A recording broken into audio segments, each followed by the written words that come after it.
in a land synonymous with ancient mysteries and timeless wonder, where the treasures of antiquity reveal glimpses of a glorious past. It is here, at the crossroads of biblical history and an extraordinary civilization, that one story still captivates the human imagination as perhaps no other ever told. It is the story and the mystery of the Exodus.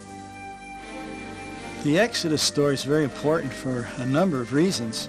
It's a story of liberation from bondage. It's a story of victory over oppressors. It's a story of how one individual can make a tremendous difference. I think it's right at the roots of our ethical system, if not our religious system. The Exodus in Jewish tradition, it's that which defines Israel as a people. God brought them out, made them his own, entered into a covenant relationship with them on Mount Sinai.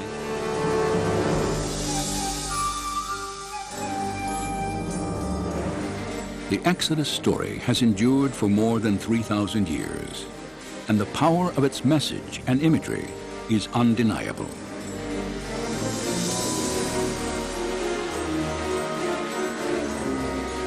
Yet, despite the religious and cultural significance of the Old Testament narrative, doubts about its authenticity have long existed. Scholars generally have rejected the historicity of the Exodus account, and this is because of this lack of direct evidence outside the Bible that would substantiate these events. And this is why you have, in scholarly circles, great skepticism about whether we can ever establish firmly a root of the Exodus, or even that there was an Exodus. The skepticism of the archaeological community has triggered many questions about the biblical narrative. Did Israel's exodus from Egypt actually occur? If it did, then why has so little evidence been unearthed? Were the people and events described in the biblical account real, or nothing more than elaborate fiction?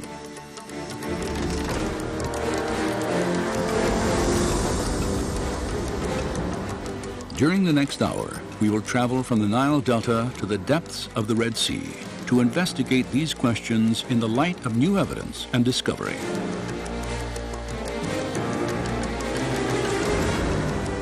On this journey, we will explore and test the biblical record. For if there's any historical truth to accounts of the Exodus, then some evidence of Moses and the children of Israel should still exist, even if it lies buried under water and sand.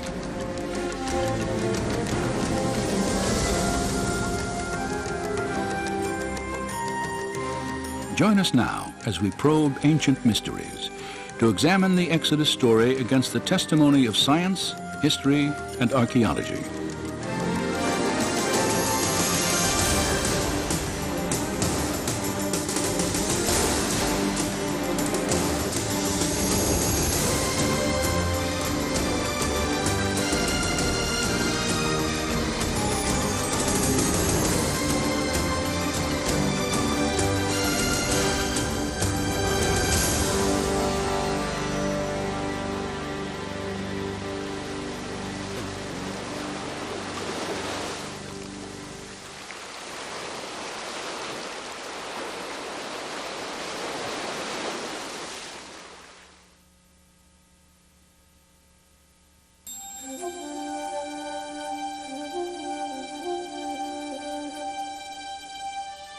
Then Pharaoh spoke to Joseph, saying, "The land of Egypt is before you. Have your father and brothers dwell in the best of the land. Let them dwell in the land of Goshen."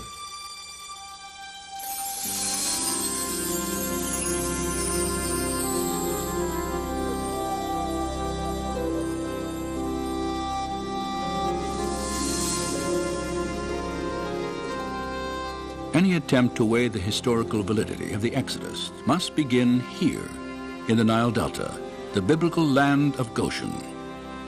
For according to the scriptures, This is where Israel first settled in Egypt.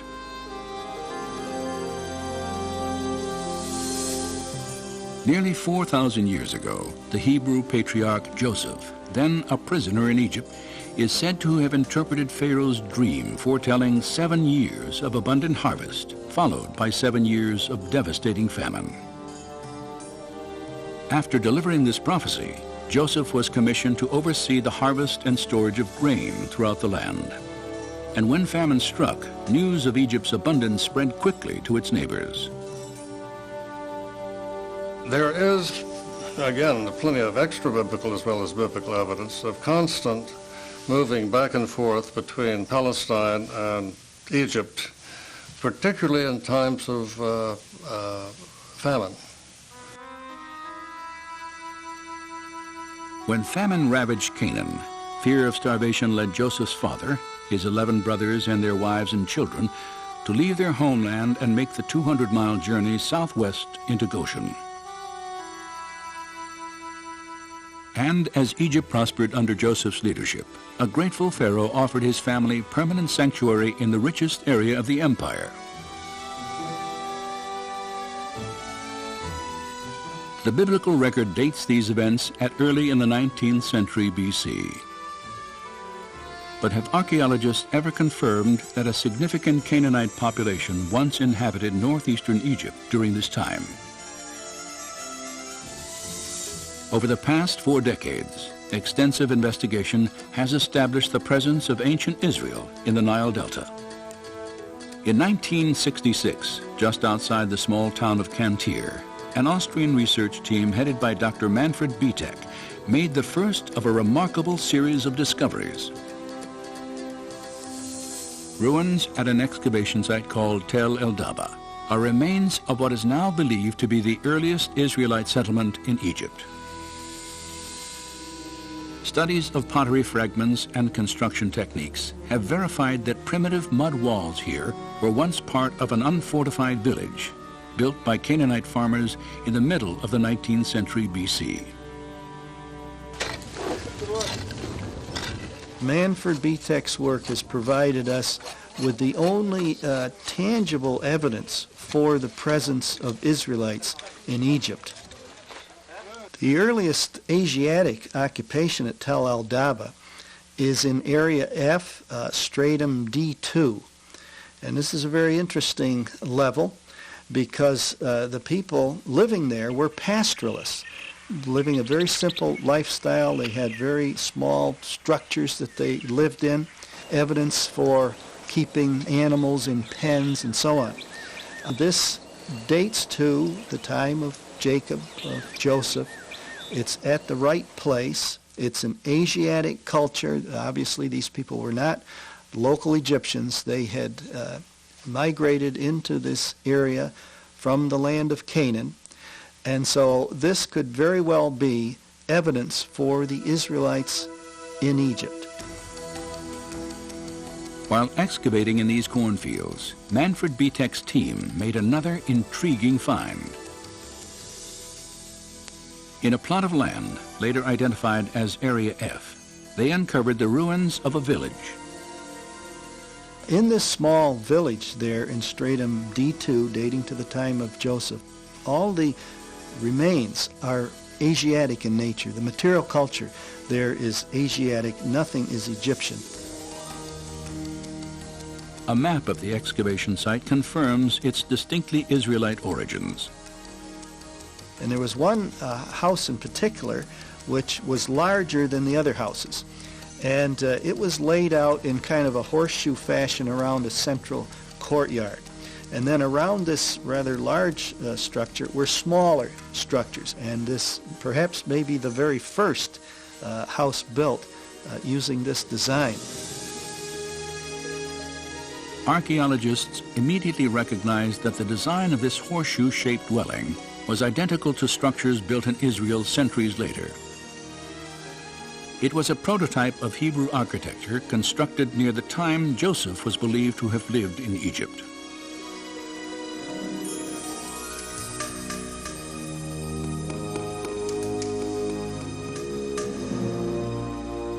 And Joseph died, But the children of Israel were fruitful and multiplied, and the land was filled with them.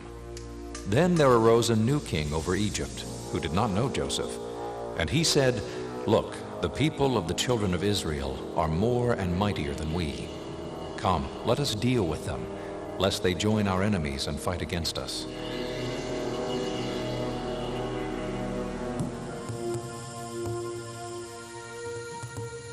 The scriptures tell us that following Joseph's death, Pharaoh drove the Israelite population into slavery. Several archaeological discoveries have also confirmed this aspect of the biblical account.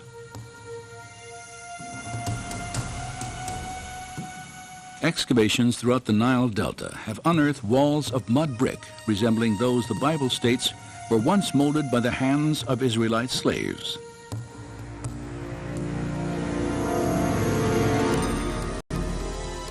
This practice was vividly illustrated in an 18th dynasty tomb painting depicting foreign slaves making bricks from mud and straw. An inscription on the mural echoes the slave master's dreaded warning. "The rod is in my hand, be not idle."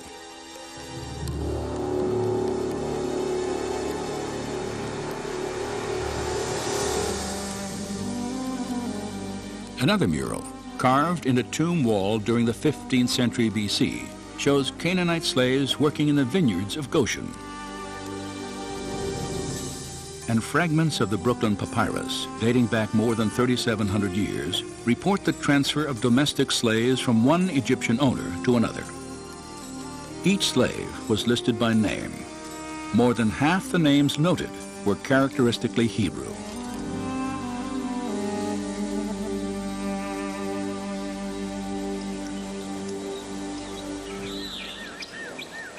There is now little doubt that a significant Israelite population lived in Egypt for several hundred years after the time of Joseph. Yet if biblical accounts of the Exodus are historically viable, then there should also be evidence of Israel's arrival in Canaan, the Promised Land, sometime between the 14th and 12th centuries BC. Such evidence does exist.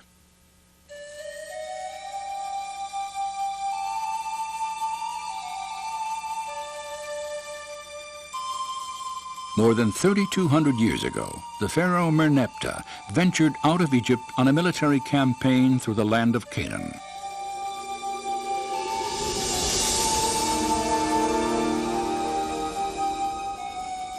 Later, in a poem proclaiming his victories, he boasted that Israel is laid waste.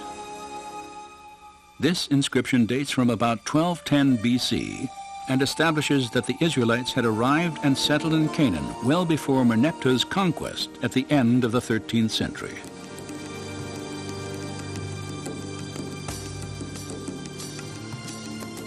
Additionally, at Tel Amarna in Egypt, archaeologists have uncovered a series of letters on cuneiform tablets.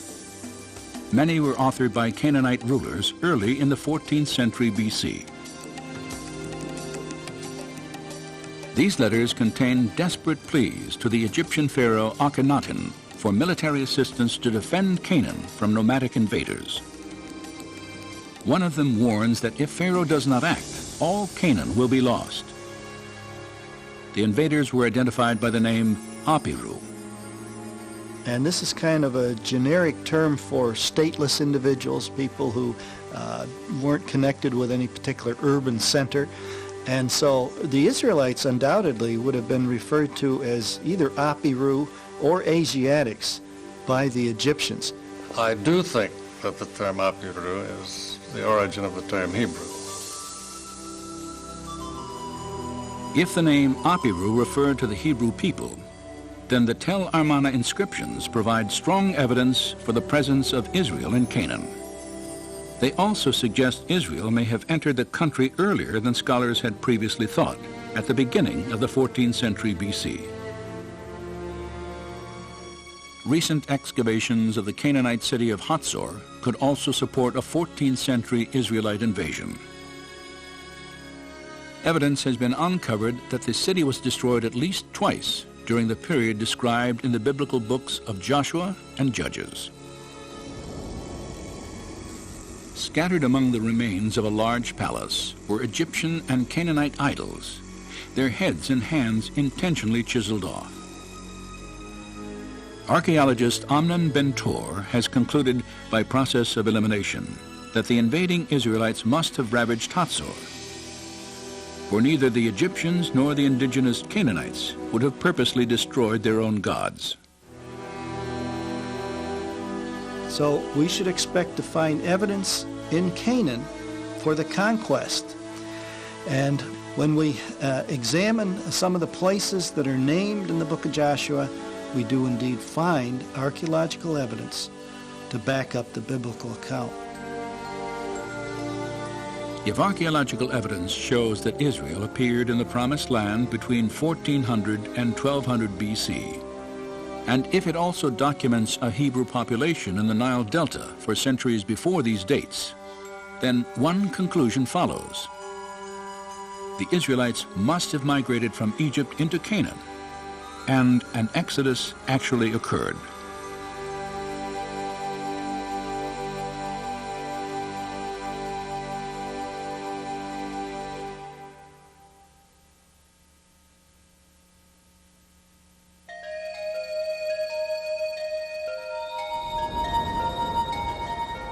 When you have brought the people out of Egypt, you will worship God on this mountain.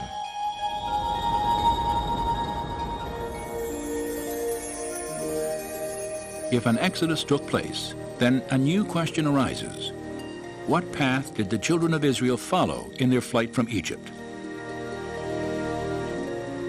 Any attempt to test the biblical record must focus along the route that the Bible itself specifies. Scholars have proposed many theories, but each must account for one fact. According to the book of Exodus, after leaving Goshen, the Israelites first set out for the holy mountain, where they were to meet and worship God.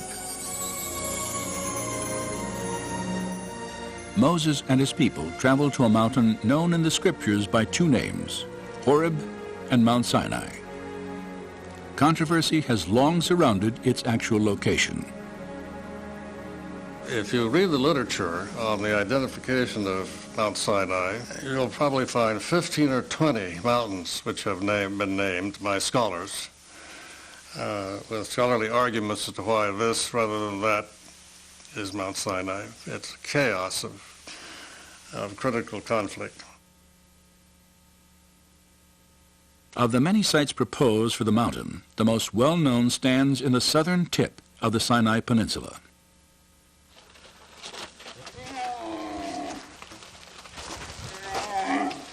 Each morning throughout the year, pilgrims from around the world climb to the 7,500-foot summit of what is generally considered to be Mount Sinai.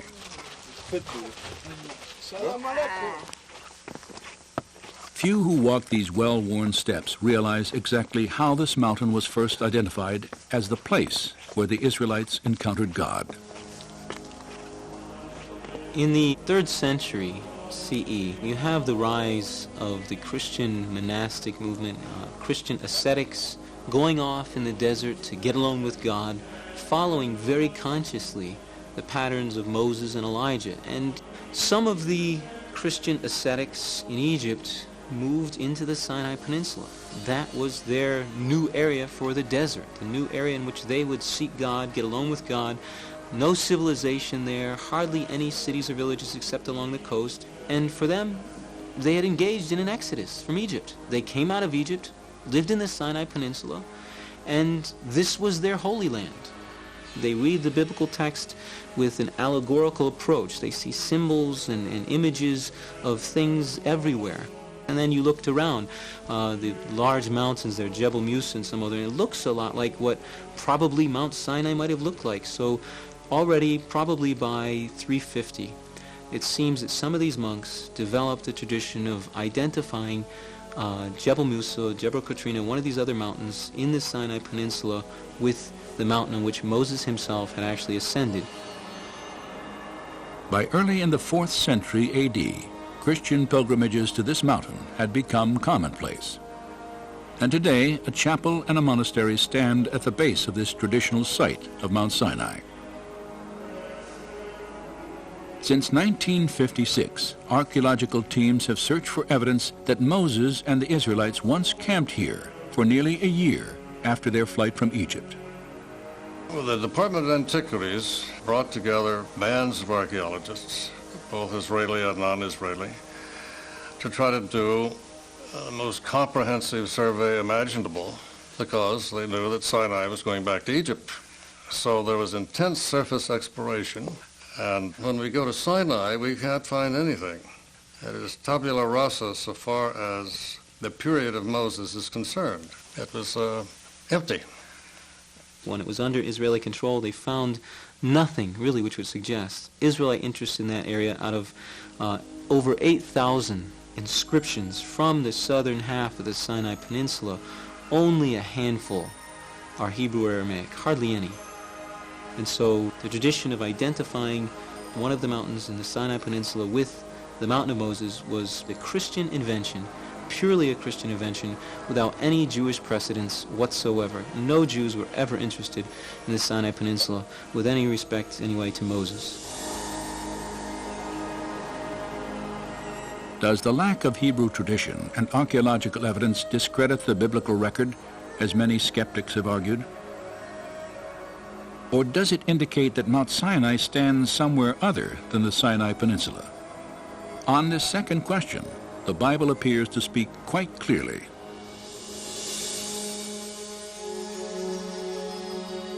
Now it came about in those days that Moses went out to his brethren and looked on their hard labors. And he saw an Egyptian beating a Hebrew. And when he saw there was no one around, he struck down the Egyptian and hid him in the sand. When Pharaoh heard of this matter, he tried to kill Moses. But Moses fled from the presence of Pharaoh and settled in the land of Midian.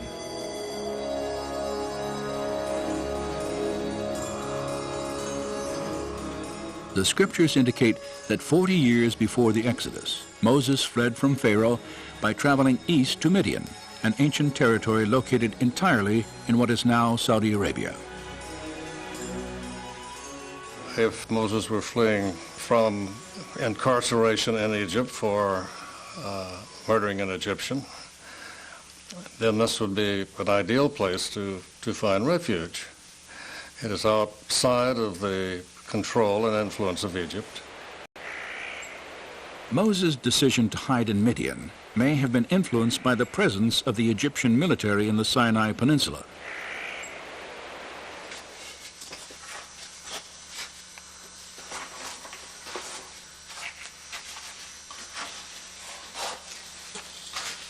"3,500 years ago, Pharaoh's soldiers supervised the construction and operation of copper and turquoise mines throughout the southern Sinai. Inscriptions on their walls and the surrounding ruins of ancient temples still provide graphic evidence of Egypt's presence here during the years of Moses' exile. It is doubtful that, as a fugitive, Moses would have lived or traveled anywhere in the South Sinai with an army committed to his capture close at hand. The prospects of sanctuary in Midian, however, were far greater.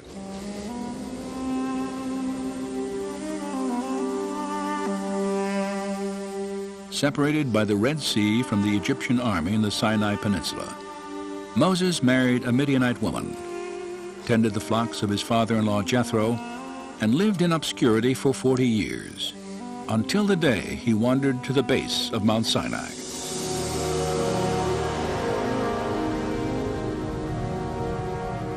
There, God spoke through a burning bush and revealed his plan to free Israel from bondage. Given the biblical record, some believe that Mount Sinai must be in Midian. But is there any other evidence to support this theory? Several Jewish documents, some written 600 years before Christian traditions, locate the mountain of God in Midianite territory.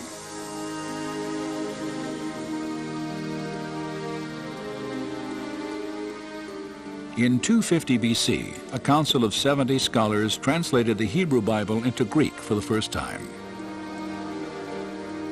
Their translation of the Exodus account presupposed that Mount Sinai stood in the Arabian Peninsula.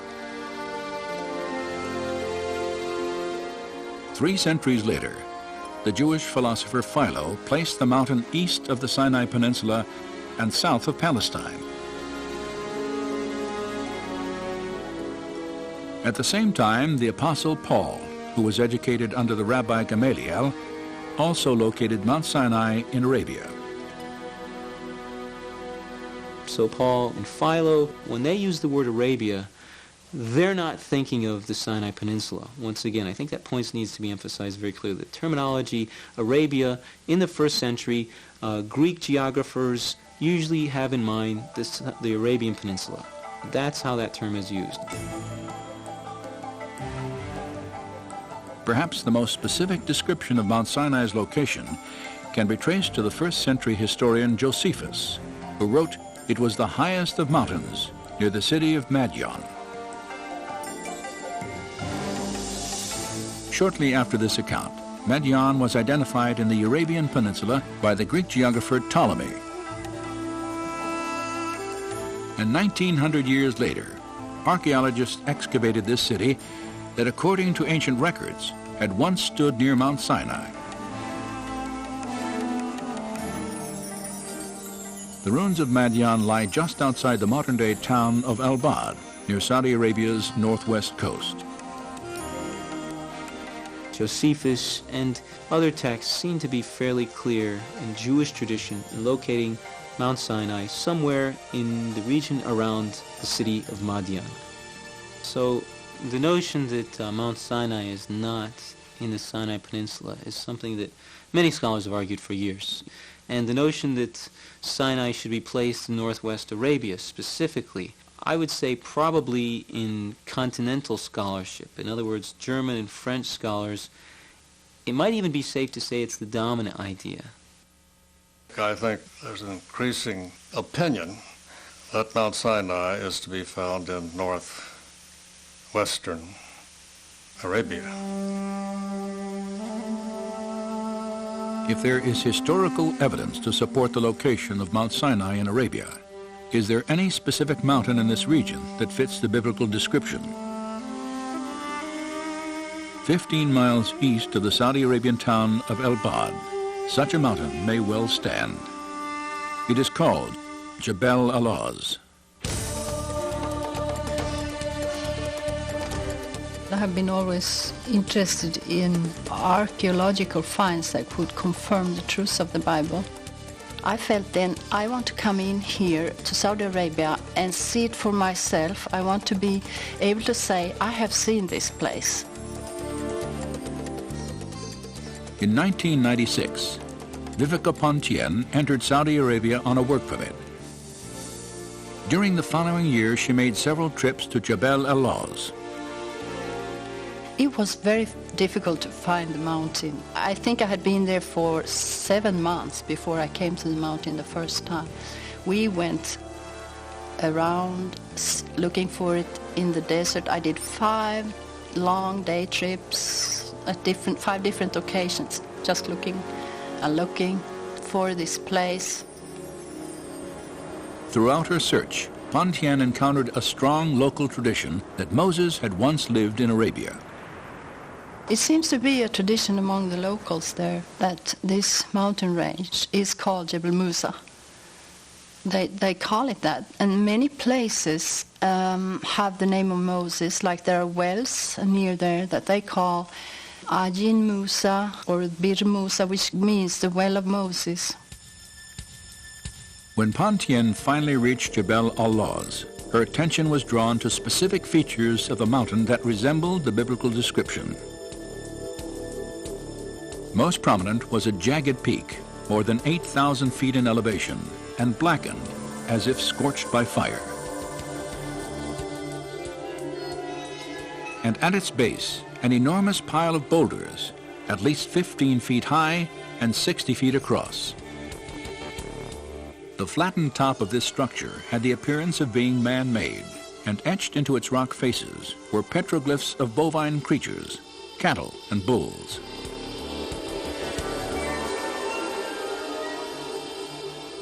The distinctive horns in some of the inscriptions resemble those found on pictures of sacred Egyptian apis bulls.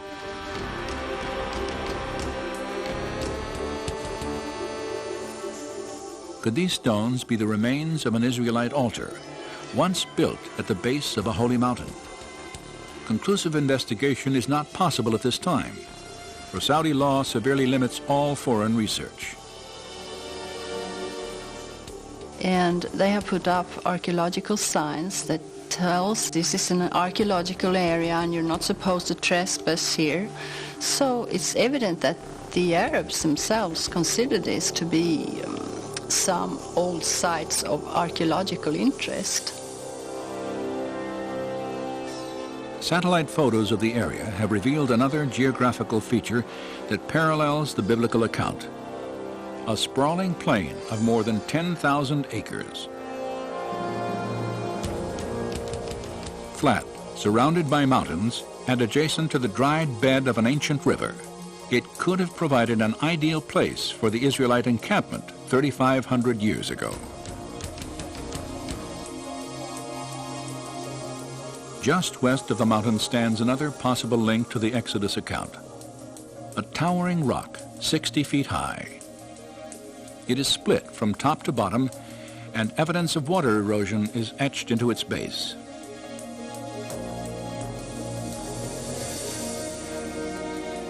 Many features of Jebel al-Lawz reflect the biblical account of Mount Sinai, and as the highest mountain in northwest Arabia, it matches ancient Jewish historical records.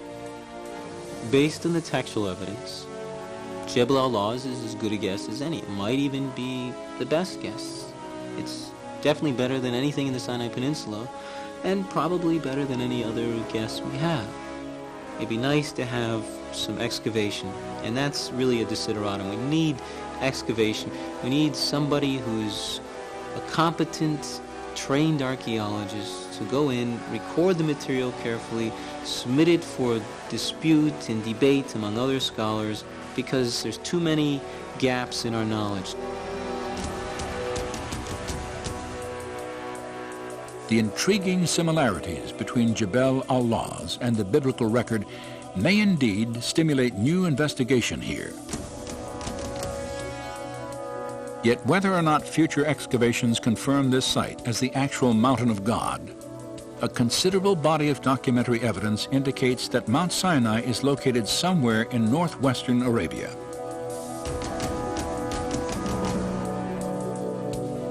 As a result, we have 2 points by which to plot the first stage of Israel's exodus. For Goshen provided a beginning, and Midian a destination and direction. And between them must lie a body of water.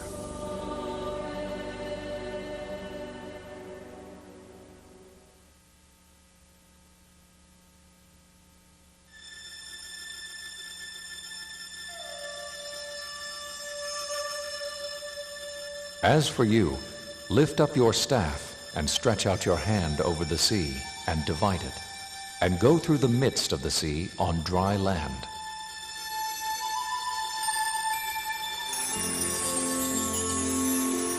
The Exodus account states while on their journey to Mount Sinai, the children of Israel encountered a seemingly insurmountable obstacle: the waters of the Red Sea. Most searches for their crossing point have centered on 5 sites that straddle the eastern border of Egypt, as defined in ancient times. 3 of these sites are inland saltwater lakes: Manzala to the north, Timsah, and the Great Bitter Lake. Another location, the dry bed that was once Lake Bala, has also been considered. The 5th possibility is on the northern end of the Gulf of Suez, at a beach whimsically named on tourist maps as Pharaoh's Bath. 3,500 years ago, each of these bodies of water would have been relatively shallow, ranging in depth from about 3 to 50 feet. Not surprisingly, naturalistic explanations for the Israelites' crossing are common here, including a receding tide or strong wind, that could have lowered water levels enough to allow for passage on foot.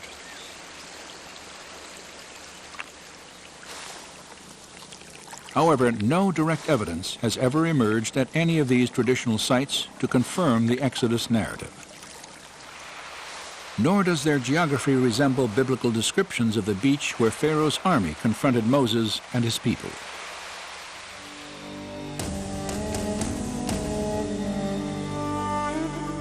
For Pharaoh will say of the sons of Israel, "They are wandering aimlessly in the land. The wilderness has shut them in." As Israel approached the Red Sea, Pharaoh received news that they had wandered into a dense wilderness of mountains and canyons. In contrast to the biblical account, the terrain near the lakes and gulf on what was then the eastern border of Egypt is predominantly flat, wide-open expanses of desert. And when Pharaoh drew near, the children of Israel cried out to Moses, "Is it because there were no graves in Egypt you have taken us away to die in the wilderness? Why have you so dealt with us to bring us up out of Egypt?" The Bible states that immediately prior to crossing the Red Sea, the children of Israel were gathered on a beach somewhere outside the borders of Egypt. In fact, the specific phrase, "out of Egypt," is used in relation to their place of encampment several times in the book of Exodus, creating an obvious contradiction between the scriptures and familiar interpretations of the story. For if traveling west to east, the Hebrews were trapped on the shore at any of the traditional crossing sites, they would still have been clearly within the borders of Egypt when God parted the waters.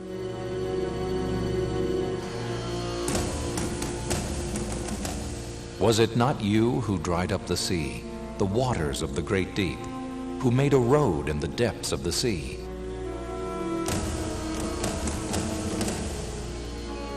Popular theories that claim the Israelites walked through a shallow lake or marsh of reeds also contradict descriptions in the biblical record. The Hebrew writers refer to the Exodus crossing point as a great deep, the mighty waters, and the depths of the sea.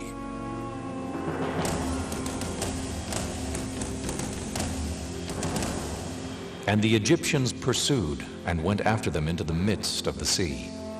Then the waters returned and covered the chariots, the horsemen, and all the army of Pharaoh. Not even one of them remained.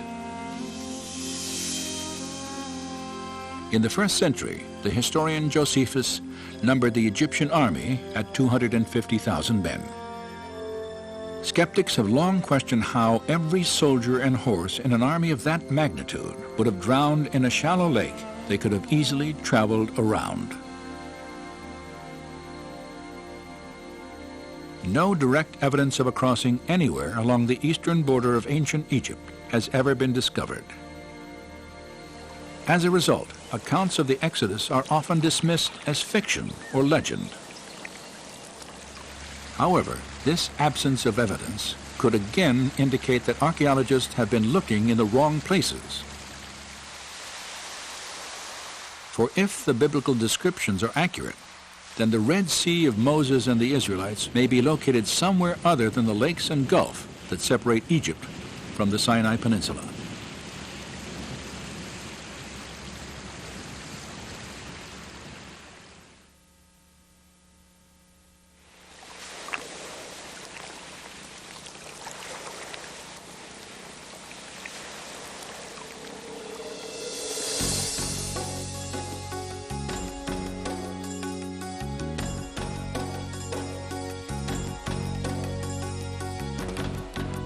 Well, I'm a scientist, so I try to analyze things and I try to go to the bottom with different issues, and the goal for this trip is to look at the Bible text as a book of history, a book of historical events, and that they describe something that really has happened, and then from the text try to understand what really could have happened.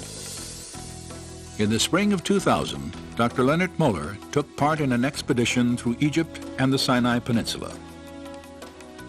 Möller is a medical research scientist at the Karolinska Institute in Stockholm, Sweden. He is also trained in the field of marine biology. His skills in analytical research, coupled with a deep interest in biblical archaeology, had drawn him to the Middle East on many occasions. Now, as a member of an international team organized by Discovery Media Productions, he had come to the Gulf of Aqaba to renew his search for evidence of the Israelites' Exodus journey. For several years, Möller studied historical and documentary evidence suggesting Midian as the probable location of Mount Sinai. He realized that to reach the mountain of God, the Israelites would have first crossed a body of water located east of Egypt's ancient borders. The land of Midian is always on the east coast of the Gulf of Aqaba. And the mountain was in the land of Midian. There Moses saw the burning bush, etc. So if the mountain is on the east coast of the Gulf of Aqaba, and if the land of Midian is there, and if all these events took place there, they have to cross some water to get there. And therefore the Gulf of Aqaba is of great interest. As the right arm of the Red Sea, the Gulf of Aqaba separates the Sinai and Arabian peninsulas. Möller recognized several specific connections between the Gulf and biblical accounts of the Exodus. A prime example is found in the book of 1 Kings.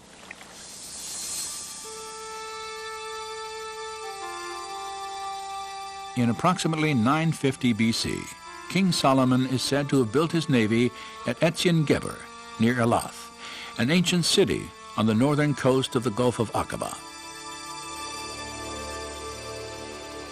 According to the Hebrew text, this gulf where Solomon's ships were harbored was called Yam Suf. Most likely we talk about the Red Sea as the Gulf of Aqaba. We know that it's called Yam Suf, which is the Red Sea. We know that King Solomon had his fleet in Yam Suf. This Hebrew name, Yam Suf, also plays a prominent role in the Exodus account, for it is used to identify the waters crossed by Moses and his people.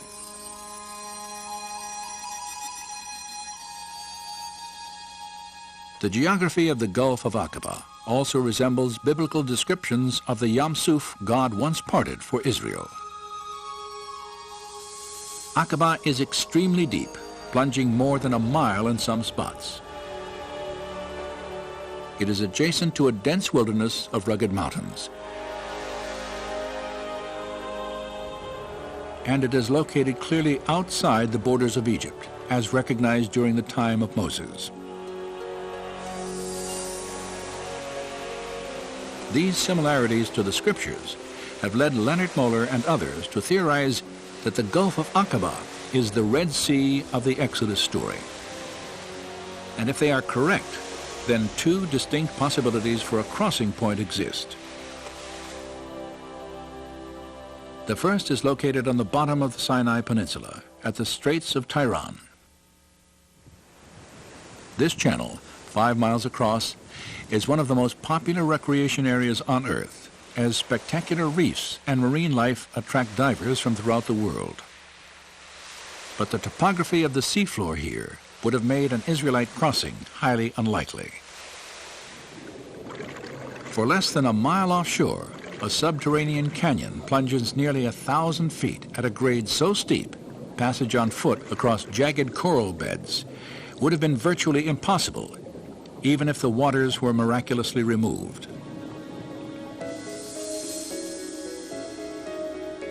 70 miles north of the straits, near the center of the Aqaba coast, another potential crossing site extends into the sea. It is called the Nuweiba Peninsula.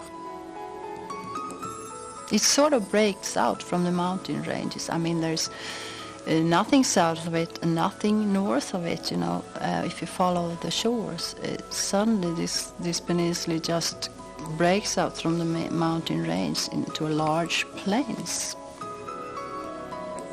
This is probably the only place at the Gulf of Aqaba, the western shore, where he could gather as many people as the Bible states that they were.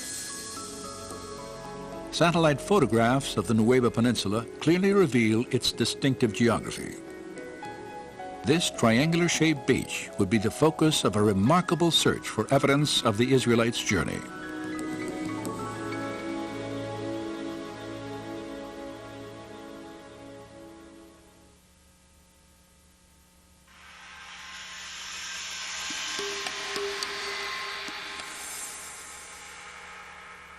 When Pharaoh let the people go, God did not lead them on the road through the Philistine country.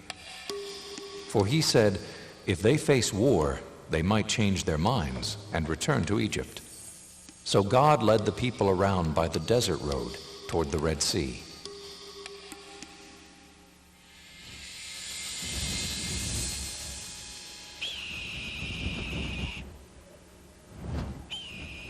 If the Israelites traveled from Goshen to the Aqaba coast, then the biblical description of their route to freedom is very specific. They walked a road through the Sinai Desert in the direction of the Red Sea. During the time of the Exodus, 3 main roads existed in the Sinai. The way of the Philistines traced the Mediterranean coast past a series of Egyptian military outposts. Understandably, the Israelites did not follow this path. The way of Shur, an inland trail, terminated not on the shores of Yam Suf, but in the vast desert of southern Canaan. Only the southernmost road, a trade route that stretched from Egypt to the top of the Red Sea and then on to Midian, matched the biblical description. It's a route that runs through more or less central Sinai from the Egyptian cities which are in the Nile Delta, and then on down to northwestern Arabia. This is a period when the incense route was beginning to develop. So we do have evidence of travel back and forth between Egypt and what we would call Midian. Located above the peninsula's rugged mountain ranges, this trade route was well suited for travel, as its flat, hard-packed terrain made long journeys on foot manageable and commonplace. When Moses fled from Pharaoh after killing an Egyptian slave master, he would have followed this route to sanctuary in ancient Midian.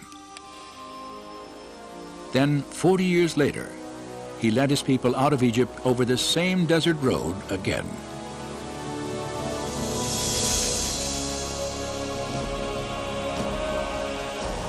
And the Lord was going before them in a pillar of cloud by day to lead them, and in a pillar of fire by night to give them light, that they might travel by day and night. The Swedish Bible says clearly that they were traveling both day and night, and at night they had this pillar of fire leading them and enlightening them, and at day it was this cloud that I guess also overshadowed them because of the heat of the day, so they could travel both day and night. By walking through the desert during the cooler hours of the early morning and night, the Israelites could have crossed the Sinai in approximately 3 weeks, the time allowed by the biblical record. The scriptures imply they had a significant head start on the Egyptian army, for many days passed before Pharaoh decided to bring Israel back into captivity. Then, while his army prepared to give chase, he received a surprising report of Moses' path through the wilderness.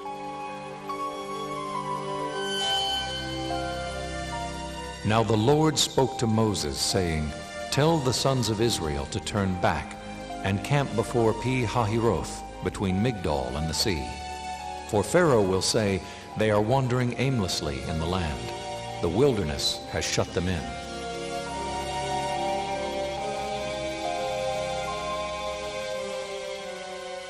And it says in the scripture that they turned, and that could be interpreted in different ways, but our understanding is that they turned southwards, and Pharaoh then was so certain about that they were trapped within the peninsula. This satellite photograph defines the Israelites' unexpected change of course.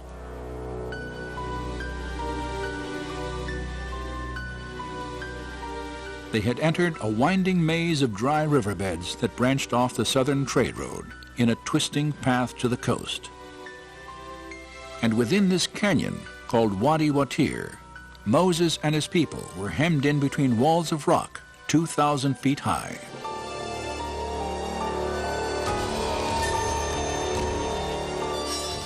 Once you're into this wadi, you can't turn either left or right. You have to go, just follow it all the way.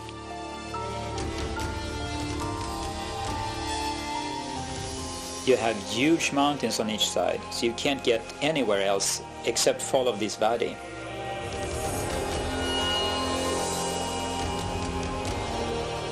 You can see the mountains are high and they're coming closer and closer, and the road is going, how do you say, back and forth between those mountains.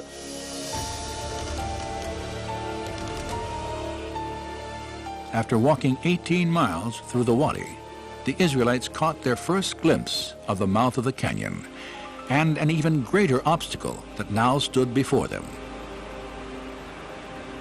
Suddenly, as you get through, after a long while, this big plain just opens up, into the Red Sea. Upon exiting the Wadi Watir, Moses would have assembled his people at a place called Pi-hahiroth.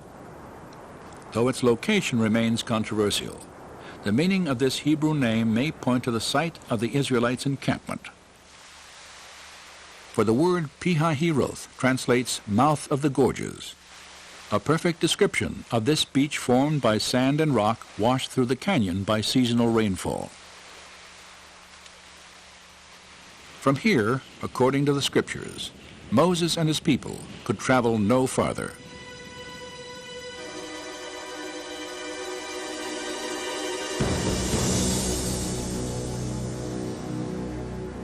Then the Egyptians chased after them with all the horses and chariots of Pharaoh, his horsemen and his army.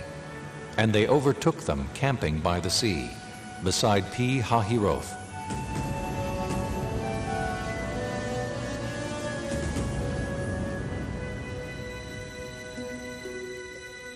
The historian Josephus provides another clue about the location of Pi-hahiroth, for his description of the Israelites' crisis matches the terrain surrounding Nuweiba Beach.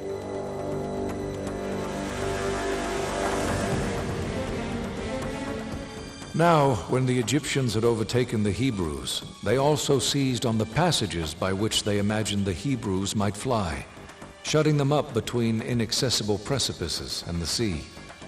For there was on each side a ridge of mountains that terminated at the sea, which were impassable by reason of their roughness and obstructed their flight. When and if they ended up at this peninsula, then of course they would have been in a very desperate situation. And according to the Bible, Moses didn't know anything what to do. He was completely trapped. The people wanted to kill him, surrounded by mountains, the sea, and they couldn't go anywhere. At Nuweiba Beach, the Israelites were surrounded by mountains to the north and south, an ocean to the east, and the Egyptian army to the west. Hopelessly trapped, it is not difficult to understand their anguished cry to Moses, "Why did you lead us out of Egypt to die?" In response, Moses again looked to God for deliverance.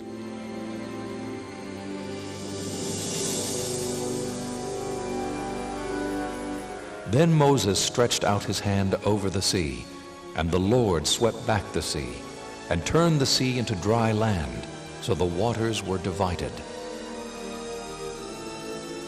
In all of Scripture, there may be no more dramatic image.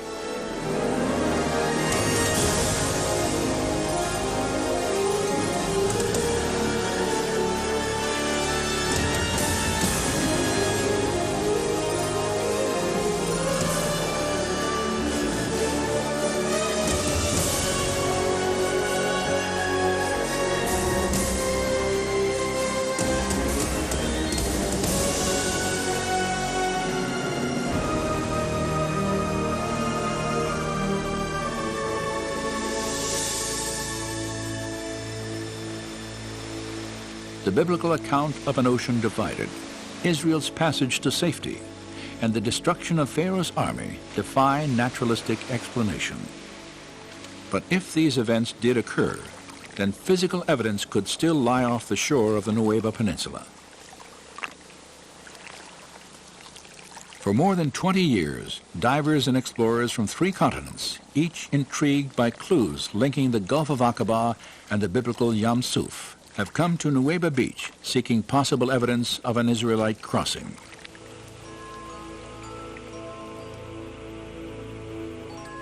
Their search focused on the 600 chariots the Bible says were destroyed in the Red Sea.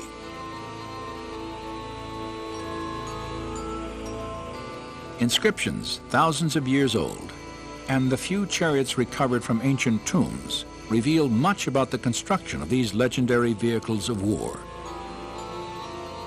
Could any of them actually be found on the seafloor off the Nueva Peninsula? The first time I came to Nueva, the purpose was to verify, to document, and to establish hypotheses that this could be a link in the Exodus pathway. Based on his analysis of documentary evidence, Leonard Muller had long suspected the Aqaba coast as the probable location of the Red Sea crossing.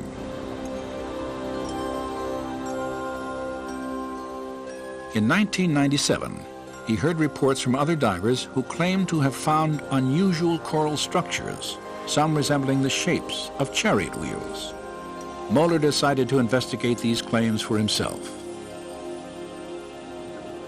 The first time I was diving there, of course, we were then looking for possible artifacts. And I had seen on some pictures what we could look for. I was skeptical and excited, because if this is the place for the crossing, then of course that's a big thing. So I was excited about that. But I was also skeptical because 3,500 years, that's a long time. But if Nueva is the crossing site, then of course you would expect to find remains of the Egyptian army. Like others who had explored Nueva before him, Muller immediately recognized the difficulty of this search. If we assume that a number of artifacts were spread out on the seabed, sooner or later corals would start to grow on them. And of course, if you have a number of layers of coral growing on something, it's very hard to distinguish the structure that was there from the very beginning.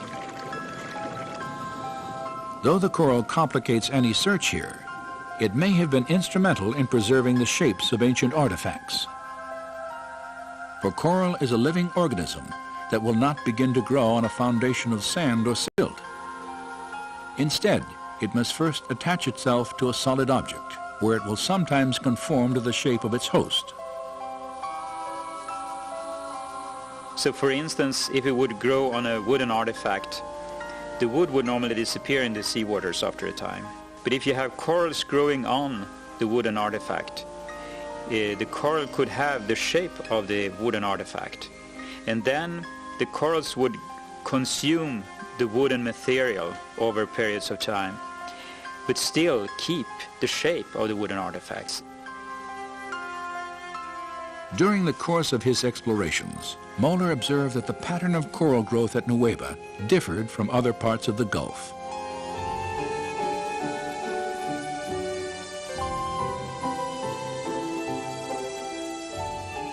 Unlike the coral at the northern and southern ends of Aqaba, which often forms large, dense reefs, some covering many acres, the formations at Nueva Beach are generally smaller and scattered randomly across the sea floor.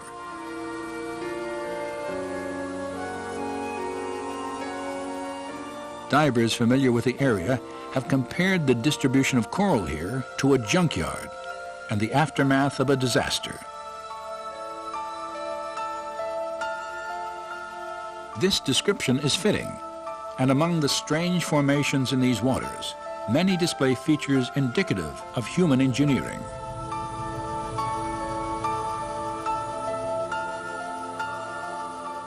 When we dive and when we film at the Nueva location, we look for certain structures, and you try to look for 90-degree angles or circular objects.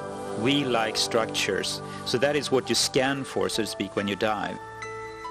There are situations where you see something that looks like an axle, a hub, something that looks like a wheel, and you say to yourself, this is not a coral reef, this is a coral growth on an artifact. And that is what's different to me when I compare corals at other locations around the world. Since the earliest explorations at Nueva, one distinctive type of formation has often been identified on the sea floor. A slender, table-like structure, sometimes standing on end, with a coral-encrusted base, a straight shaft, and a circular top. It's a 90-degree angle, a right angle, between something that looks like an axle and the wheel. And you can see this in different varieties, and it looks very different from normal coral growth. And it is like a man-made structure with a coral growth on it.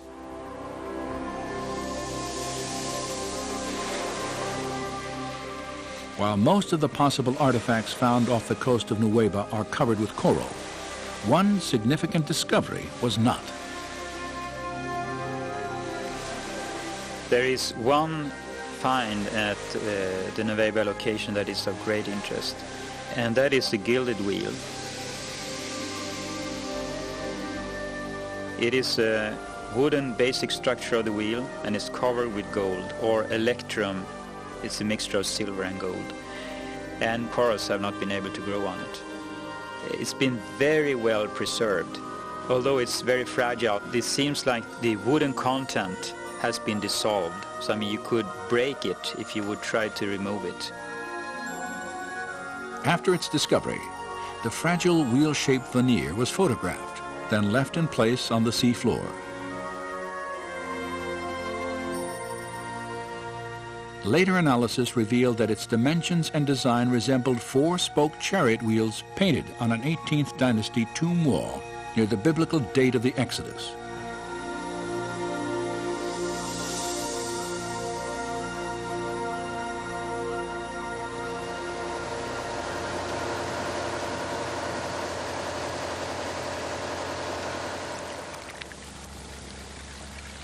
After reviewing photographic evidence and making several dives of his own, Moeller concluded that a more systematic investigation of the Nueva seafloor was warranted.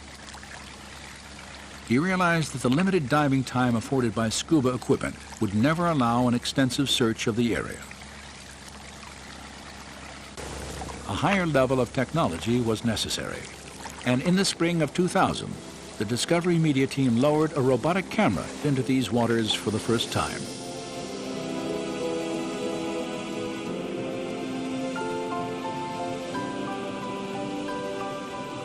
This has never been done. No one have been in the area at all with a remote controlled camera.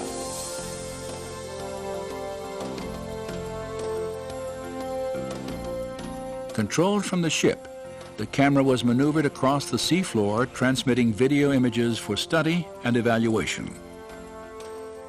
We have been down to some 80-90 meters, so we can go deeper down that we can't do with ordinary diving, and we can be down as long as we like. As in his previous searches at Nueva, Moeller scrutinized the coral for specific shapes. We can see that because it's a 90-degree angle. You see at the seabed here, there are some structures that are just a little bit above the surface of the seabed. They have a cross-like appearance, it's 90-degree angles, and there's a hole in the middle. So the hub would be here?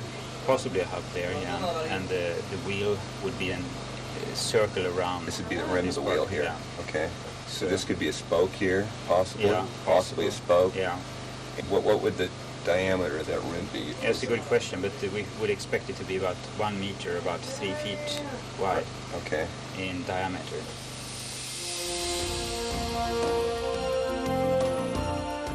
The robotic camera's survey revealed many shapes and objects familiar to Moeller, including coral formations with right angles, arches, discs, and straight shafts fused into larger masses that had the appearance of twisted wreckage.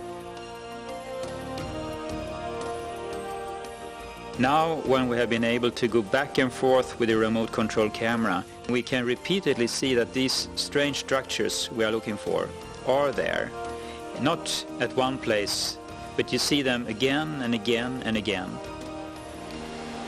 And this could be the outer rim of a wheel going around like The that. abundance of these unusual coral structures was even more apparent when tapes of the expedition were carefully scrutinized during the months following the search at Nueva. Perhaps have a wheel here, standing on the seabed. When you sit and look at these films that has been taken by the remote camera, you see all these strange artifacts or coral growth on some artifacts or structures that appear repeatedly, time after time, at different locations at this spot. And you can sit there and think, well, what is this? This doesn't look like normal coral growth. And it is amazing to see that so many things and such large areas down there that are like a man-made structure.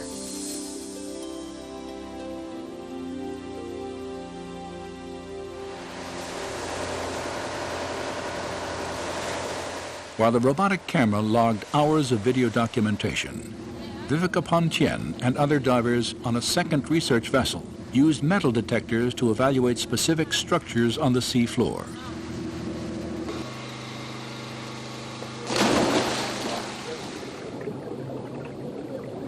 Pontien and her colleagues realized that the wheels of many Egyptian chariots were often reinforced with bronze. They hoped to find evidence of the metal encrusted in coral. A scan of this formation indicated a circular metallic pattern around its edge, perhaps evidence of the broken rim of a chariot wheel. Other coral formations examined also contained fragments of metal.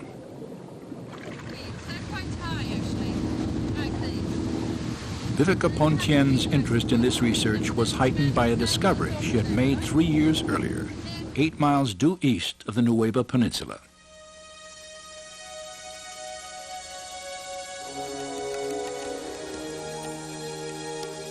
During her stay in Saudi Arabia, Pontien not only searched for Mount Sinai, she also made several dives in an attempt to document evidence of the Egyptian army on the Saudi side of the Gulf.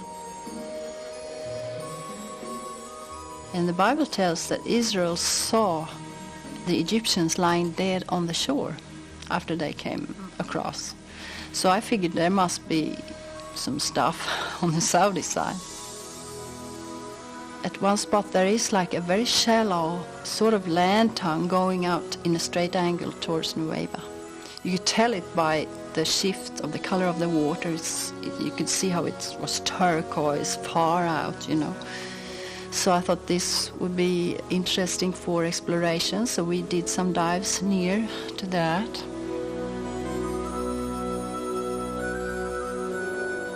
The scattered, irregular coral formations on the Saudi side of Aqaba resemble those previously found off the Nueva Peninsula.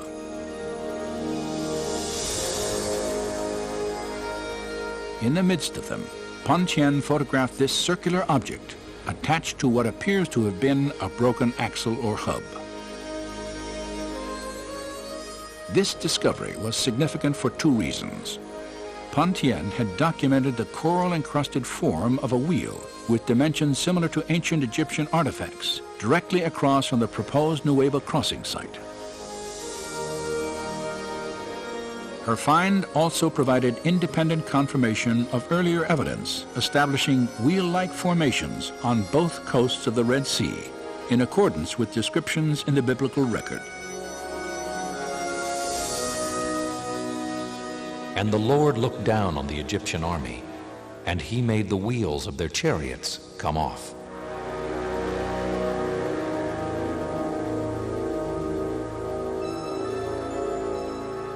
A common question is, why didn't you bring up artifacts? And there are several answers to that. The best thing to do when you find something is just to keep it in position. Document it, but keep it in position. It's very easy to destroy anything. And the other thing, it's illegal to remove artifacts, but also you're not allowed to bring up any corals from the Red Sea. While Egyptian environmental laws prohibit removal of any coral for scientific dating and analysis, photographic evidence may provide a link to the time of the Exodus.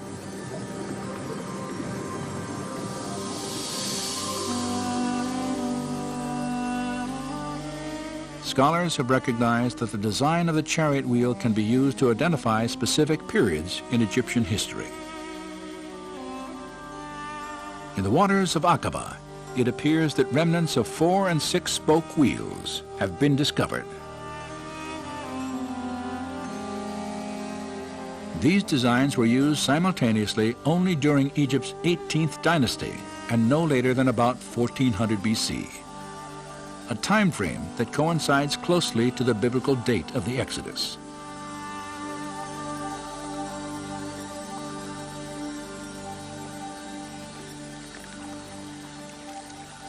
The discoveries made between Nueva Beach and Saudi Arabia have been fascinating, but they also raise some obvious questions. If God parted these waters, how could a large group of people, including the elderly and the very young, have walked across the Gulf of Aqaba? And since we know that the Gulf of Aqaba is terribly deep, because there is a very deep section in the crust of the earth that goes from the Dead Sea through Gulf of Aqaba, down through the main part of the Red Sea, and down into Ethiopia, and it's called the Rift Valley there.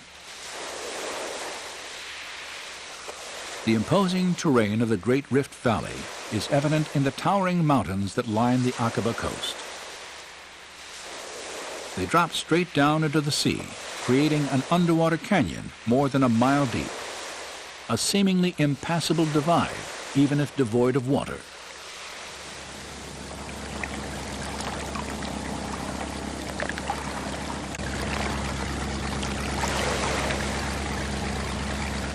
While surveying the subsurface topography of the Nueva crossing site, evidence was uncovered that could help explain how Israel walked from one coast to the other.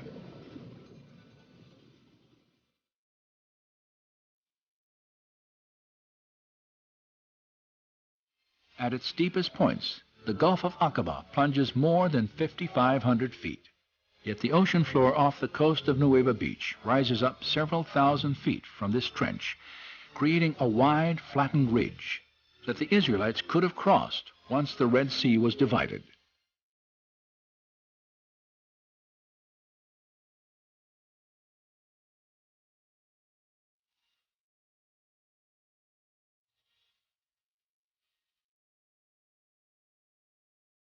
Simulated to scale in this computer animation, the view of the Gulf south of the Nueva Peninsula is striking.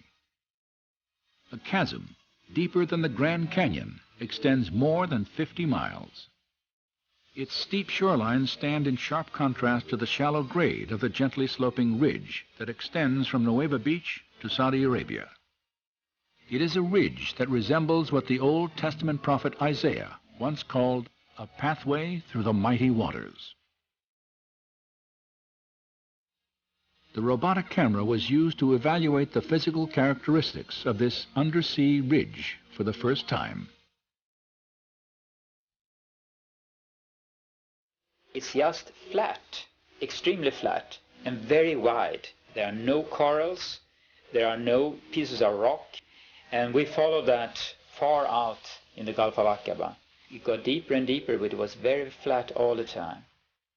And the interesting thing is also that the material on the seabed is not mud, as it is in the Gulf of Suez or at other places. It's a thin layer of sand or silt. It is easy to walk on it if you take away the water, and there will be no limit to have an enormous amount of people there, except the water, of course, but that's not our problem. That's God took care of that.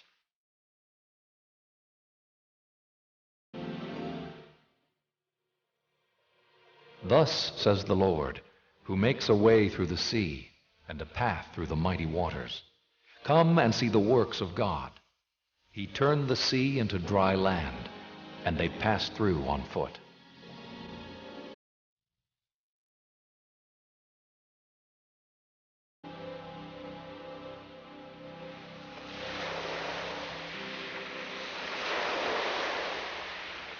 While the existing stretching from Nueva Beach to Saudi Arabia may make it easier to understand how the Israelites could have crossed the Aqaba Gulf, it does not explain the actual parting of these waters in the manner described by the writers of the Exodus account.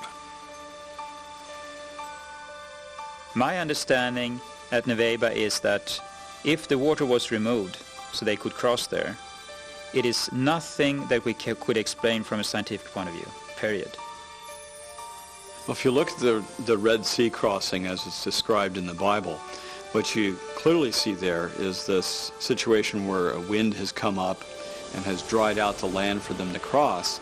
But then there's this element where the waters have formed a wall to the left and the right of the Israelites as they pass through. And they say that 2 or 3 times, so it's quite clear in their memory that the waters were like a wall. And there's just no naturalistic explanation for something like that.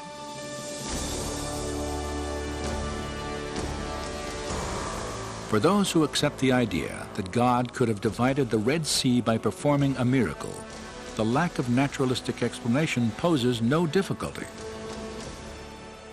Scholars, however, have generally assumed that miracles are impossible because they violate the laws of nature. As a result, any document based on a miraculous event must be historically unreliable. This reasoning, though widespread, is not without opposition. Some scholars, including the late Oxford philosopher and writer C.S. Lewis, have noted that accounts of biblical miracles display features of genuine historical literature. Lewis, in particular, argued that miracles, properly understood, never violate natural law.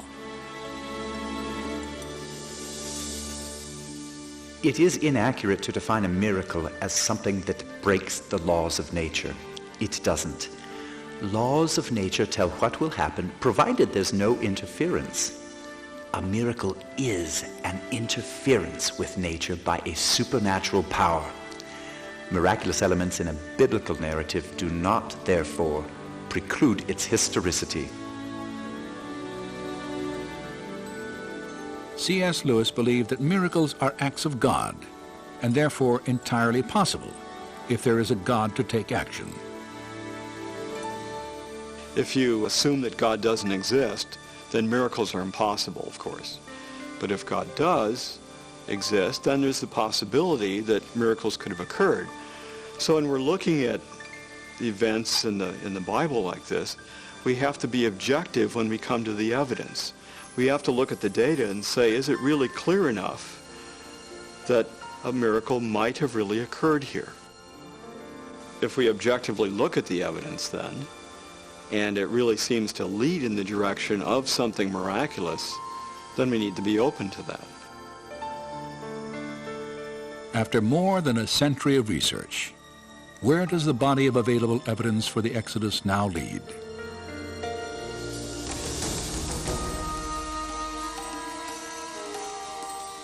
Many archaeologists have attempted to trace the path of Israel's journey to Mount Sinai. The routes they have most frequently proposed have yielded little or nothing in the way of actual confirmation.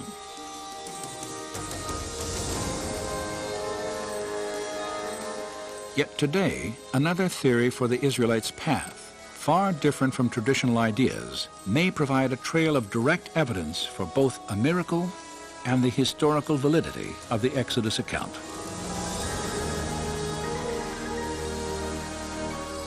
Beginning in northeastern Egypt, Egyptian records and archaeological excavations document the presence of a Hebrew slave population several centuries prior to the probable time of the Exodus. Evidence also shows that the Hebrews later appeared in Canaan, the promised land, after centuries of bondage. Historical documents and possibly archaeological evidence locate the Mountain of God in northwest Arabia, the site of biblical Midian.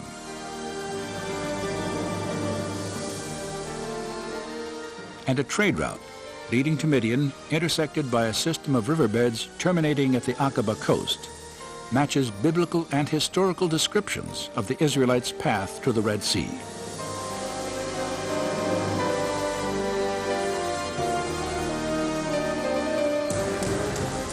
There, in the waters off Nueva Beach, structures resembling 18th dynasty chariot wheels lie embedded in coral on an elevated ridge that connects the Sinai and Arabian peninsulas. So then you have a lot of things that you can put together to build a picture, like a puzzle. And we find artifacts, and we find geography, locations and surroundings, so to speak, around this that fits the text very well. Well, a good scientific theory explains a lot of evidence very simply and coherently. And there's a pattern that's coming out of this evidence that really suggests that the biblical record has a lot more historical content to it than what scholars have been willing to grant in the past. So the question no longer is, why don't we find any evidence for the Exodus? But instead, what do we do with this evidence that we now have that clearly seems to support the biblical record? The scriptures tell us that nearly 3,500 years ago, God parted the waters of the Red Sea and led the Israelites to freedom. Did it happen here? Did it happen at all? Is the biblical description factually accurate? As with any historical investigation, we may never know with absolute certainty. And so, perhaps belief in the Exodus will always require a measure of faith.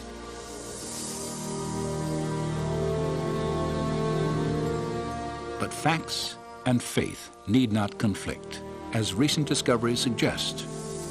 For history and archaeology have now uncovered compelling reasons to reconsider the extraordinary claims of the Exodus story.